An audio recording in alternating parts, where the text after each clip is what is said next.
জোশে ছিলাম, ভুলবশত একটা কাস্টম চ্যালেঞ্জ নিয়েছি। 10,000 টাকার বাজি লাগাইছি ভাই, শুধু EMP। আচ্ছা, সামনে কতজন আছে? 1v6। কি 1v6? এটা তো আমার পক্ষে সম্ভব না। তাহলে তো ভাই আমার 10,000 শিওর গেছে। আচ্ছা, একজন আছে যে তোর হেল্প করতে পারে। কে ভাই? মিরাজ ভাই। হ্যাঁ, কি হয়েছে বলো।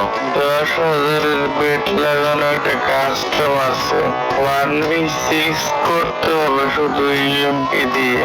পাগল হইছো নাকি? আমি করতে পারবো না। আরে এ তো প্রথমে ভয় পেয়ে গেছে, ভালো কাউকে ডাকো না ভাই।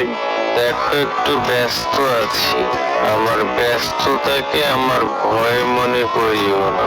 আর বিষয়টা হয় যদি আমার ইজ্জতের, তাহলে তো পুরো ফ্রি ফায়ার দেখবে মিরাজ ভাইয়ের পাওয়ার।